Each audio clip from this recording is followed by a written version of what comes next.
মোগলাই পরোটা খেতে আমরা সবাই খুব ভালোবাসি, কিন্তু সেটা যদি বাড়িতেই বানানো যায়, রেস্টুরেন্ট থেকে না কিনে, তাহলে খুবই ভালো হবে। আজকে আমি বাড়িতেই মোগলাই পরোটা বানাবো।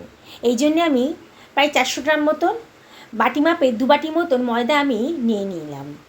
আর এর মধ্যে দিয়ে দিলাম 1 টেবিল চামচ মতো লবণ, আর দিয়ে দিচ্ছি 1/2 টেবিল চামচ মতো চিনি। চিনিটা দিলে রান্নার টেস্টটা কিন্তু খুব ভালো আসে। এবার একটু হাতে ডলে একটু জোয়ান আমি এর ভেতর দিয়ে দিলাম। জোয়ানটা স্বাস্থ্যের পক্ষে খুব ভালো হজমও হয়। এবার দিয়ে দিলাম 3 টেবিল চামচ মতো সাদা তেল। এবার আমি সব কিছু ভালো করে মিশিয়ে নিচ্ছি। বাড়িতে আপনারা যে রান্নাটাই করুন না কেন, সেটা খুবই স্বাস্থ্যকর হয়। তাই হোটেল রেস্টুরেন্ট থেকে না কিনে বাড়িতেই বানানো ভালো। ভালো করে ময়ামটা ভালো করে দিয়ে নিয়ে দেখুন, অল্প অল্প জল দিয়ে আমি একটা ডো বানিয়ে নেব। আমি এটা ময়দা দিয়ে করছি, আপনারা ইচ্ছা করলে আটা ময়দা মিশিয়ে করতে পারেন, কিংবা শুধু আটা দিয়ে কিংবা শুধু ময়দা দিয়েও করতে পারেন। সুন্দর করে ময়দাটা মাখা হয়ে গেছে। এবার আমি অল্প তেল মাখিয়ে এটাকে আরও একটুখানি সেনে নিলাম।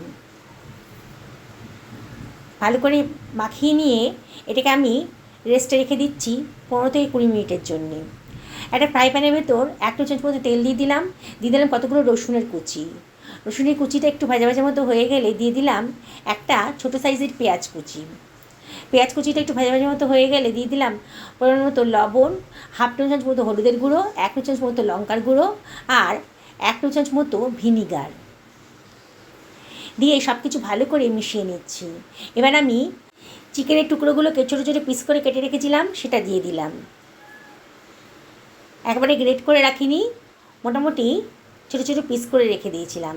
এবার সব কিছু ভালো করে মিশিয়ে নিচ্ছি। মিনিট খানেক ভালো করে নাড়াচাড়া করে 1/2 বাটি মতো জল দিয়ে দিলাম।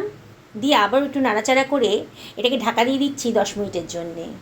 10 মিনিট হয়ে গেছে, মাংসগুলো সেদ্ধ হয়ে গেছে দেখুন। আর যে জলটা দিয়েছিলাম সেটাও কিন্তু বেশ শুকিয়ে গেছে, মানে আমার ভেতরে স্টাফিংটা রেডি হয়ে গেছে। এবার এটাকে আমি তুলে রাখছি। একটা পাত্রের ভেতরে একটা ডিম নিয়ে নিলাম, আর নিয়ে নিলাম একটা হাফ সাইজের পেঁয়াজ কুচি। দিয়ে দিলাম 1/2 টেবিল চামচ মতো লবণ, 1/2 টেবিল চামচ মতো লঙ্কার গুঁড়ো, 1 টেবিল চামচ মতো ব্রেড ক্রাম্বস, খানিকটা কাঁচা লঙ্কা কুচি, আর দিয়ে দিলাম খানিকটা মাংসের কিমার যে স্টাফিংটা বানিয়েছিলাম সেটা দিয়ে দিলাম। দিয়ে সব কিছু ভালো করে মিশিয়ে নিচ্ছি। খুব ভালো করে মিশিয়ে নিতে হবে।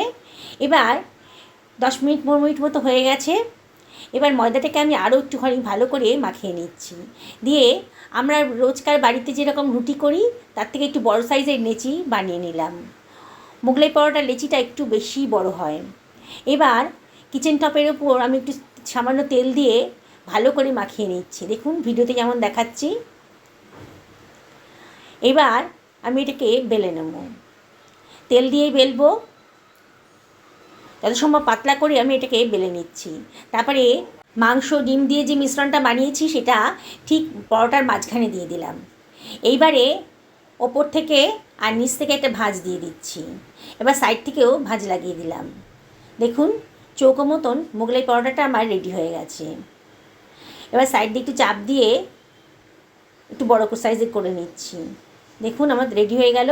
এবার আমি ফ্রাই প্যানটা গরম হয়ে গেছে, তার মধ্যে দিয়ে দিলাম। দিয়ে ঢাকা দিয়ে দিচ্ছি 2 থেকে 3 মিনিটের জন্যে। দিয়ে ওপর থেকে একটু তেল ছড়িয়ে দিচ্ছি। আপনারা ইচ্ছা করলে একটু ডিপ ফ্রাই করতে পারেন, তবে আমি এটাকে খুব কম তেলে রান্না করবো বলে ডিপ ফ্রাই করলাম না। এটাকে ওপর থেকে তেল ছড়িয়ে দিয়ে ওপর নিচে আমি ওলট পালট করে ভালো করে ভেজে নেব। খুব ভালো করে চেপে চেপে ভাজতে হবে, যাতে ভেতরটা কাঁচা না থাকে। আপনারা এইভাবে বানিয়ে দেখবেন, অল্প তেলে দিয়ে কিন্তু মোগলাই পরোটা রেডি হয়ে যাবে। আর খেতেও কিন্তু একেবারে রেস্টুরেন্টের মতন খুব সুন্দর খেতে হবে। আমি প্রায় বাড়িতে এটা বানাই, আপনারা অবশ্যই এরম করে বানিয়ে দেখবেন, খুবই সুন্দর লাগবে।